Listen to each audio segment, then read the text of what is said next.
Hey folks, it's Ridgar here, how you doing? Welcome back to Boulder Canyon here in Farming Simulator 19. We are racing at breakneck speed towards the dealership to go and collect our new trailer and also a bucket, which means that we won't have to keep using the round baler to tidy up after the sheep. Which I'm thinking is a good thing, because although we are, technically saving the grass that's coming out from the sheep, it's being stored in the round baler, and it's going to take a while before we actually fill up a round bale with it, and then are able to put it back into the sheep. So if we've just got a bucket, then we can scrape it all up, and we can put it in there nice and easy. I was wondering about getting another pallet, but unless I can use the bucket to kind of get the wool pallet up onto the new trailer that we're getting, it's going to be rather tricky to be able to move it. I mean, we can try it. It also depends if we've got the money, because they are a little bit expensive. We've got to buy them to start with, and then obviously we get them on a trade return type situation. So we don't have to pay for them afterwards. We've just got to pay for them to start with. Now, we have previously taken a shortcut down across there, but it's not our land, so we didn't ought to be doing that too often. The owner may get a little bit annoyed with us if we keep doing that. So we'll leave out on doing that for now. As soon as we get down here, we'll get our bucket and then hook that trailer on. I don't know about another pallet just yet. Probably won't need to, because we've already got a few pallets, and it's not like we need loads of them there. We can, once one pallet is full, we can take it up, we can drop it onto the sell point and we can sell it. The only reason that we would really want to have more pallets is so that we can keep selling more stuff. We can stockpile the wool. If we can stockpile the wool for a little bit, that might be a better way of doing things. I'm torn. I am torn. It depends entirely on the money, I suppose. We'll see what we've got, and then we'll make our decision. So we want to come sliding on in here. There is our new trailer, and this one is an auto-load trailer. It takes round bales. So we'll just stop there a minute, anchor up, and then we go and have a look in here. I want to go there, and I want to go to front loaders, and we want a universal bucket, which we can't actually afford. It's $1,400, and we've only got 1,000. I thought it was less than that. I thought the bucket was cheaper than that. Oh, I can't believe it. I came all this way in order to get the bucket. I can get a manure fork. This one does actually take the grass. We can do it with that one. It does take grass and chaff and stuff like that. It's, and the bucket there, I mean, really, why would we want the bucket? To handle wood chips, possibly. The rest of it, I don't think we need to worry about, because we're not going to be getting pigs yet, so we're not going to have to worry about scooping up corn or anything like that. So it's those 4 items there, which are TMR. Actually, one of those, I think, is the TMR. Let me have a look. There. I've got the 4 items there, and then I got that one, which I'm pretty sure is chaff. Oh, wait, no, I know. I want to go back in here, go to animals, and then you look in here, and it's there, right there. It's those 2, TMR and forage. It doesn't mix the whole lot, but it does have some of it in there. Those 2, that fork won't take. It's a little bit peculiar. So you got the universal bucket there, the fork right there. That doesn't actually take the TMR, although, no, it takes the silage, and the silage is the important bit. So we'll get a manure fork. We'll buy one of these. $15 left, which means that we certainly can't afford to go buying any pallets. Not today. I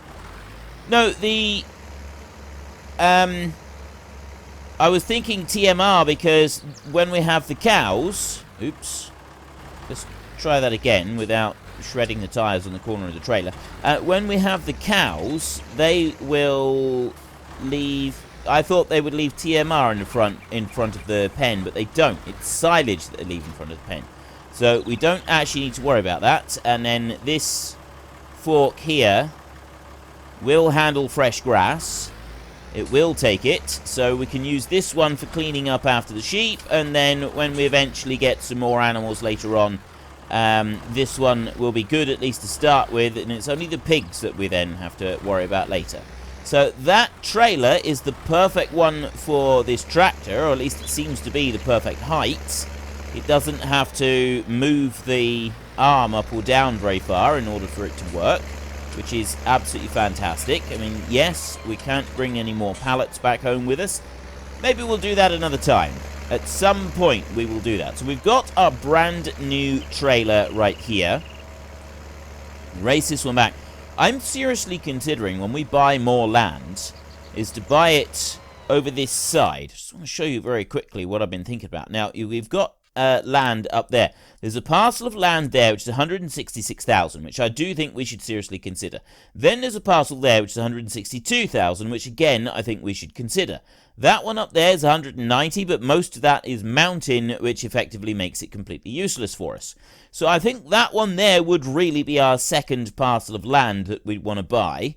And yeah, it's not great because you've still got a long way to go to be able to get to the shop. But, you know, it's a little bit closer than it was.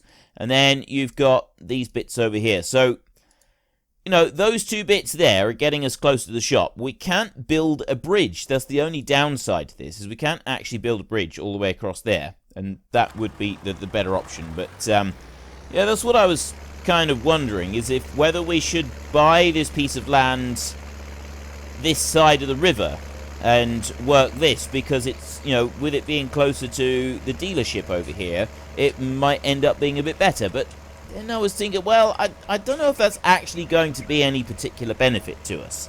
Unless we moved our main yard over to this side of the river and moved everything over to this side of the river later on, it wouldn't really benefit us. And the only reason to move everything to this side of the river really is just to get closer to the dealership. But then, you know, the main sort of thing that we have to do in this series is clear trees, and that means then we just have to take our trees, well, no, we wouldn't have to take our trees any further at all. The trees have still got to be carried from where they're cut. So, you know, in theory it could work. It could be a thing that having the yard a bit closer, that could work. A bit closer to the dealership. We were to move everything. It would cost us a fair bit, because we'd have to sell everything and then buy it all back. So there would be a fair expense in it. This trailer is rather heavy, you know. As we slowly go chugging up the hill here, it's definitely proving itself to be a rather heavy trailer. When this one's loaded up with the 36 bales, the 36 round bales that it carries, there's going to be quite a, it's going to be a very heavy load for it to be carting around. I'm not sure it's going to be able to cope with it all that easily. Fortunately, though, we don't have any particular steep hills between us and our field, between our sell point and our field, so that shouldn't really be much of an issue. It shouldn't be anything that we need to really worry about. Need to worry about it. I was just looking to see if we could get a good view of the river down there, but there doesn't seem to be anything to worry about down there. A little bit rough right there. Go bouncing across. Again, let's not worry about it. As soon as we get back, we'll get our wrapper hooked up onto the little tractor, and then we'll start wrapping up all the bales in the fields.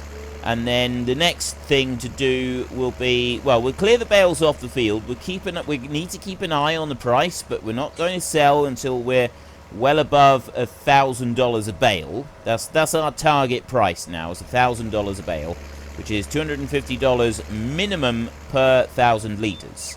I'm hoping it'll go higher than that, and we'll have to sort of try and keep an eye on the prices, because I don't remember what we were selling them for last time. So we'll try and keep an eye on the prices and see what that comes out to.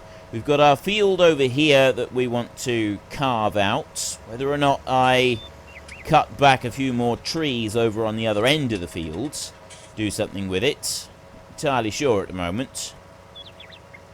Bring you on round that way. Right up in through here, and there we go. We'll most likely have to sell, well, we'll be selling the bales as soon as we get a decent price for them, won't we? So I guess we're not pressured to sell them immediately. Let's just stop you right there a minute. I'm going to switch you off. And I'm just looking over here, and I'm wondering if I'm making this field a bit bigger, whether the field should run up here in a straight line up there like that to this point, and then across here, right? We run straight across there and straight across where we've already cut. So chop out these few trees right here in this corner. That mightn't be a bad idea, actually. It'll give the field a better shape. Certainly be a better shape around this end of it. And yeah, it's going to be a little bit steep there in just a couple of points, but I think that would actually be all right. I think that would be just fine for working. So maybe we'll do that next. We're not going to have time to do loads of it now. We'll be able to go and do the wrapping. So we'll do the wrapping using this one, like I said, and we can get the bales gathered up, and then we might just cut down a few trees between then and bedtime, and then we can get some sleep, sell the resultant timber in the morning, and probably sell the bales as well in the morning, and then after that, not entirely sure. Probably just clearing stumps and making a start on ploughing up the new field. It's going to be very, very important that we get this new field all ploughed up. Let's go up to here. I've missed a tiny, tiny little bit of grass right there. I love this. I love the fact that I can use this tractor to do this job. Alright, this tractor is perfect for this job. This is a wrapping tractor. You can use really small, lightweight tractors to do this job, and they do it very, very well. Let's tip you out a minute. There we go. There's our first one done. And back in over there. Right, while that one wraps, let's just very quickly check on the price again. See how much it's altered in the last little while. That is 255. We are above our thousand, but it's still going up. As long as it's got that green arrow there, it's still going up. So we don't actually want to go and sell while the green arrow is there and the price is still increasing. So we'll keep an eye on it and make sure that the green arrow doesn't actually stop. But yeah, we want to make the most of that. Make the most of that green arrow and make the most of the potential profits that could be coming in from it. We could go to as much as $1,100 a bale. Now, that is actually, I think that's quite high. If we can reach $1,100 a bale, I'm going to be a very happy chappy. Very happy indeed. Right, we'll just put that one to there, and we'll dump you as soon as you're finished. 255 at the moment. We've got $111 per thousand for the sawmill. That's pretty good as well.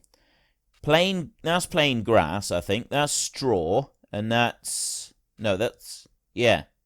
Straw, plain grass, and hay, I think. I'm not entirely sure which way round they are. It is listed. In the about section, it is actually listed. So, you can find out that information. You can also get this one to actually pick the bales up if you get it right, like that. Yeah, it's always helpful. Always helpful if you can line them up just right. Never used one of these. I've always wanted to. Always wanted to have just a quick go. I know that the job is insanely boring, and people who have done it have always said, that's the number one complaint about the job, is that it's just really, really boring, really dull. Nobody likes doing it. But I've never actually used one. I've taken part in one being used. I've seen it being used, but we used to use it in a yard. The only place that I've worked where one of these was used on a regular basis, it was used actually in the yard. We would bring the bales into the yard, and then the man would sit with his tractor and the wrapper, and I would load it onto one end, and my boss would unload the bale off the other end and stack them away, and we just kind of work through them like that. The reason they did it like that was because they didn't own their own wrapper, and the cheapest way to do it was do it like that, because it meant the wrapper was there for the shortest amount of time, although I believe normally it's charged per bale wrapped rather than any other metric, rather than time or anything like that. But that being said, It was also the most convenient for us to work with because it meant that we could use bale spikes out in the field, and we had 2 tractors with loaders and we had 3 bobcats that all had bale spikes, and then on the entire farm we had 1 wrapped bale squeeze, so it was just easier. And yes, you can pick the bales off as long as you seal them up properly once you've punctured the black plastic. You do have to make sure you seal them up again properly once you're putting the bales away, but if you can avoid doing that, it is often thought to be a bit better. Especially according to comments that I've received on here, because I said, you know, stabbing the bales is surely it's fine, because I've worked on plenty of places that do, but no, the more you handle the bales and the more you move them around and puncturing them, the bigger the hole will get, and then the less likely it is that the bale is going to be properly sealed. So, but they didn't like stabbing the bales anyway. They didn't like stabbing them with a bale spike. Once they were wrapped, they wanted them to stay, you know, pristine and not interfered with, which is fair enough. So we would load them all out in the field using the bale spikes on the loaders and stuff, and then bring them back into the main yard, and then unload them off the trailers straight onto a wrapper, and then pack them away afterwards. And it worked very, very well. It was highly efficient, and it was, you know, it was an extremely good way of doing it. I couldn't fault the way of doing that. Yes, admittedly, that particular farm that I worked on, they managed to find some really labor-intensive ways of doing a lot of different jobs. It always seemed to me that they would find a job and they would just look at it and say, right, what is the single most labor-intensive way that we can do this? What would be the most difficult way that we could do this job? And possibly save ourselves just a couple of pennies in the process, but by saving ourselves a couple of pennies, we're making ourselves do a huge, huge amount of extra work. And then they would go and do it. And it always seemed to be a rather counterproductive way of operating because of the enormous amount of work that they would have to do for each of the little tasks that they would set themselves. So you can't really go saying that to your boss because they're not particularly interested in hearing you say things like that. But that's an opinion that I often had, was that their methods of doing things were incredibly labor-intensive. Right, so we should be able to switch that into operating position like that. And it loads up the bales. And it puts the bales at the back of the trailer first on this one. It takes 36 bales. It's got a fairly wide loading area, which I quite like. It does make it a little bit easier for us. And then we'll come down through here. So we're not going to quite load up the trailer completely full. We're completely full on one layer. There, see? We've got it almost one complete layer, but not quite. So we bring it to here, and I'm going to press B for transport position. So then I can go unload bales, select tool, operating fasten, unfasten tension belts, maximum speed in reverse, KM.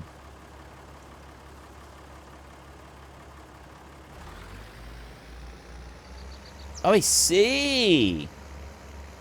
That's to help you back the trailer, the maximum speed in reverse. Unload bales. Ah, right. You got unload bales here. Abort unloading. Right, wait a minute. Wait a minute. I don't really understand how this one works. Operating position. I pressed Y. So now press B, operating position, and it's loaded those bales up onto the trailer. Okay. Got that loaded onto the trailer. Let's take them down to our yard and see what happens here. This is not as intuitive as I was hoping, but we'll probably be able to figure it out. So we're in loading position at the moment. So if I press B again, that goes to transporting position. So that's switched off the auto load bit. So now I've got unload bales here. And I can unload the bales right here, or I can abort the unloading if I press X. Right, I do that. I've pressed X. I can fasten the tension belt, so I can do it like that. Maximum speed, fasten, unfasten. I've done that. And then Y to unload bale, select camera, select tool. So I've done that. Unload bales here. That's just dropped them onto the trailer. So it does appear that you can, even though you can... Right, I've got left control I to unload here. What does that do? Ah, right. Okay, so this one unloads onto the trailer, and then you've got a left control I so that you can remove the bales from the trailer. Because obviously it's going to be a bit of an issue getting these bales off the trailer, but this one does allow you to do it like this. Now, that may not be quite what you had in mind, but at least it does unload them. So we'll go left control I, and we will unload them again. And then I can go to operating position, like that. And then I can go to B and load them. And now, does it oh no, it doesn't have the unload here option at the moment.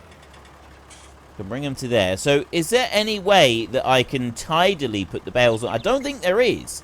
I don't think this trailer gives you an option for being able to tidily put the bales on the floor. We're up to 259, but they're still going. So I'm going to go to transport position like that, and then unload here, and then we put those straps on like that. So these are now all strapped down on and in position. And I'm just going to leave it right here. I'm not going to do anything else with it. And then I'm going to bring this one over here like this. We're going to be using that one. We could do with putting a bit of fertilizer onto the fields, but I don't know if we've got the money for it at the moment. I'm going to unhitch that one. Just like that. I can't go and put the front weight on for a minute, so we might have to do something else. What I might do is I might get a bigger front weight. I think I can do a front weight and have the loader, although I'm not sure about that. I've got no fertilizer at all. I used up my fertilizer. And I have no money either. So we'll have to leave the fertilizer behind, and we'll have to spread that on the field a bit later. We can't do it tonight. So that can stay there. Which means, really, the only thing that I've got left to do is fell a few trees and do a bit of stump grinding. Tell you what, I'll jump into there, and I'll go up through here. I want to take down these two trees for a start. Right there. And let's fell those down there so that we've got our new slightly bigger field. If I chop down these trees here on this corner, that one's going to go that way, and then you, I'm hoping, will go the right way as well, but I doubt that you're going to. You're probably going to do exactly what the last one did and slip this way. Well, that's better than a kick in the teeth, I suppose. We'll turn you around like that, and we'll run all the way up through here. So we're going to just tidy up these two, and we'll trim them down a minute. This one here, I'm looking at that, and I'm thinking cut that one in half, like that. And then this one down here, I'm thinking this one cut in half as well, even though this one's a fair bit smaller than that other one. Still cut it in half. That should keep it going. Alright, bring you up there. Is that all of it? Yeah, I think so. That's about half right there. And then we're on to these next ones. Right, so we've now got these larger trees, and we're looking up through here.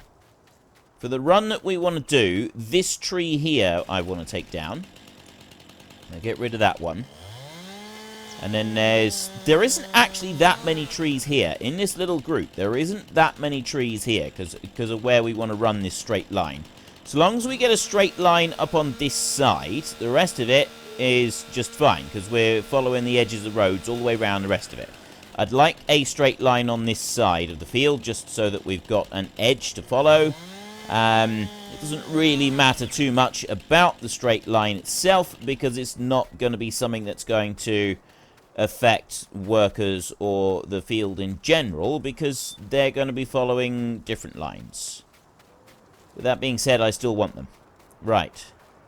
It's that one right there. So we'll just go from here and then we'll do a straight line in towards the worker's house. Taking out as many of these as we possibly can. So take out that one right there, and then you over here, and then we can actually get going with our stump grinding. You know, we've got all of this stump grinding that we want to do, and I still haven't really done... I've done a little bit. But I haven't done... Oh, great, we got one of those. I hate those trees. I really, really hate those trees. Right. Well, we'll ignore that tree for a minute, and take all of these out, because those trees don't get picked up by the auto load either. So we'll have to, we'll do something else with that one. I may even go and grab it with the log grab. If we put the log grab on the front of the tractor, and we could grab that tree with the log grab, and then do the other stuff with just the auto load. I might actually try and do that. Just hold that whole tree all in one. If we can. That'll be probably the beginning of our next episode, I would think. Let's bring that over there like that. We still want to keep a close eye on what the price of the silage is doing. We mustn't forget about that. At the moment, I'm debating whether or not we should allow the... What do we got? 8 o'clock is our bedtime. We need to stop at 8 o'clock. We go 8 o'clock in the evening until 7 o'clock in the morning is our bedtime. So we'll keep an eye on the price up until 8 o'clock, and we'll see. If it's still got a green arrow next to it, then we won't sell tonight. We'll hold the bales until the morning, because it could go up a little bit more before the morning. If the green arrow's disappeared, then there is a chance that before the morning, the bales will, the actual price of it will start to drop. But if it's still a green arrow at this time of night, before sleep, then there's a much better chance of it not changing before morning, or at least not dropping before morning. This is my theory. We're up to 6 o'clock now, 262, and it's still rising. So we've got that. It's a good 1,040 per bale. It's getting better. It's definitely getting better. I reckon that we could reach a fairly good price with those. Let's bring that one. Right, where are we going on there? I reckon about there. Chop that one through, and right, I've got a couple more to do. There's not very many left. We're also getting close to time as well now. I noticed now that the dollars tick down much faster than they used to. It used to be that all we had was a chainsaw, and that was the only expense, so it didn't really cost us very much at all. But now we have all the sheep, we have the land, we have the buildings. All of these things add up, and they're actually like adding to our daily costs and our hourly costs. And so we're actually consuming a little bit of money. Every few minutes it goes by, we're having another little bit of money that's going out of our account. We're now exactly on 0, which means that we can't go and get any water for our sheep if we need to. I don't think we need to, but, you know, just in case we want to, we can't do it anyway. We got no choice in the matter. Chop that one through there. And wait, well, I've got 3 left over there. I think that's it. Just 3 more to go. We're getting there. We're very, very getting there, and then we'll be able, we'll be selling those in the morning. I don't think we've got time to sell them tonight. And all the way up through there like that. Neat and tidy. Tidy and neat. Right. This one again, I want to cut this one into 4 pieces, so I will chop it right there, and then I'll do one more chop just a bit further back. about here somewhere, I think. Right. Now I turn round, and those over that side are fine. Those over that side are fine. It is just these 4 trees right here. These are the last trees. So I already said that I'd finished this field, and now that we decided that we were going to turn it into one bigger field with, like, this island of stone in the middle, let's change things around a little bit. Now I've got to have a... Well, I don't have to, but it seemed a better idea to just kind of square the field up a little bit more. Just move it down into this corner a bit, because otherwise this corner has got to be used elsewhere, like possibly in another field, or joined onto this one later. Both options didn't seem very good. Because of the angle of it, it didn't seem like a good idea to add it into another field. That just seemed a bit odd. Like, too much of a sharp triangle, so you wouldn't actually be able to effectively use the land very well. And doing it into this field later on, yeah, you could do that, but why would you want to when you could do it now? Why would you want to add it in later? Because if you add it in later, you've then got to go and plow up a load of bit on your field that already exists. You've got to interrupt all of that, and it takes a bit of time and everything to get it all set and just right, and then catch it up with the rest of the field for, like, lime and fertilizer and other little minor details like that. Right, we chop you through there. And there was... this one. I narrowly missed... We've only just missed taking out the bio belt stump grinder right there, and literally, like, right on the very edge of it. Just missed it. But we did miss it, that's the important thing. It was all planned. I planned every moment of it. At no point was that bio belt's stump grinder in any danger. I was here in full control of the situation at all times. Honest, I really was. Right, well, that's all of that done there, and I'm thinking that we've actually got enough time to get it loaded before 8 o'clock. Let's jump in here a minute. Now, one issue we do have is, do I need a front weight on this one? I can, like, that's, at the moment, really, the only thing I use this tractor for is this job, and having a front weight. So if I go to customize in here, we've got, at the moment, front loader attacher. If I go with configuration, front hydraulic, I can't have the front loader attacher. Front loader attachment, I can with a weight. So if I take the 1,000, if I take the oh, wait, options, 1,750, I've got to pay for that. I don't have the money.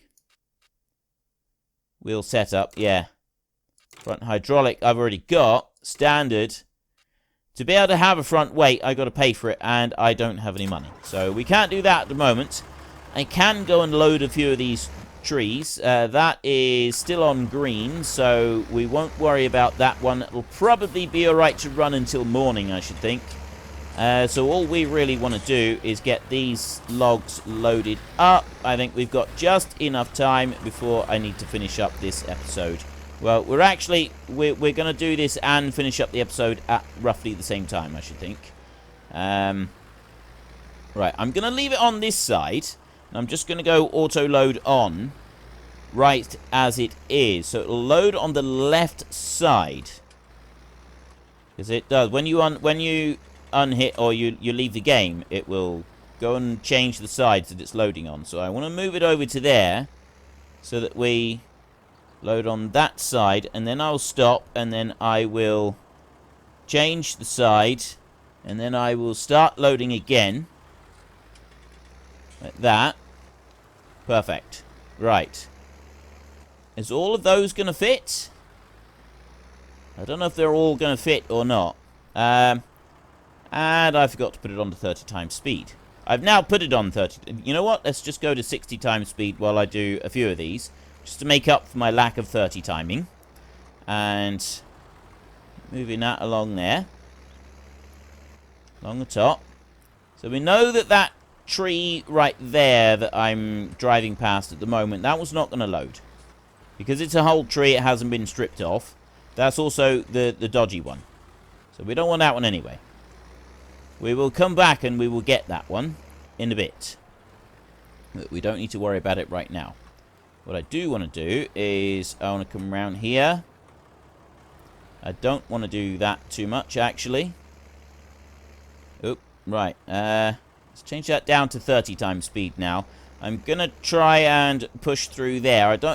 What I'm worried about is hitting that bio belts. As long as I don't hit the bio belts, we'll be fine. There, go through those. I got one log over that side. I think we should get all of these on without any trouble. 1930. We'll just turn our lights on. Just for the last little bit. Right there.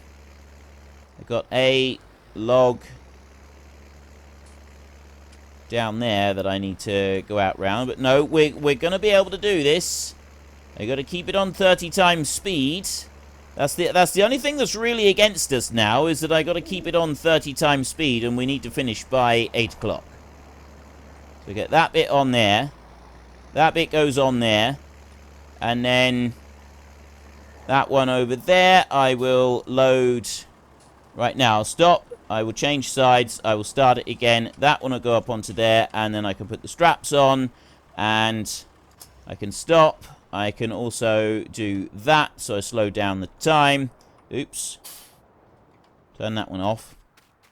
Right. I'm done. Literally just in time. And that is still going up as well. So we'll see what that's like in the morning. So if you've enjoyed this episode, then please hit down below and give us a like. And if you really enjoyed it, then please tell your friends all about me. Get them to come and watch as well. That would be awesome. We will just sleep the night at the moment, just so that you can see it. I'm not going to leave you in suspense on this one. And we tick through the night. So we are minus 7,600. We knew that was coming. I will have to remember to come down here, get that grab, and put the log grab on. But let's have a look here. The price has stopped at 269. So the first thing we really want to do is to sell that lot, which we'll do at the beginning of our next episode. So until next time, thank you very much for watching. This is Frithgar. Goodbye, and see you later.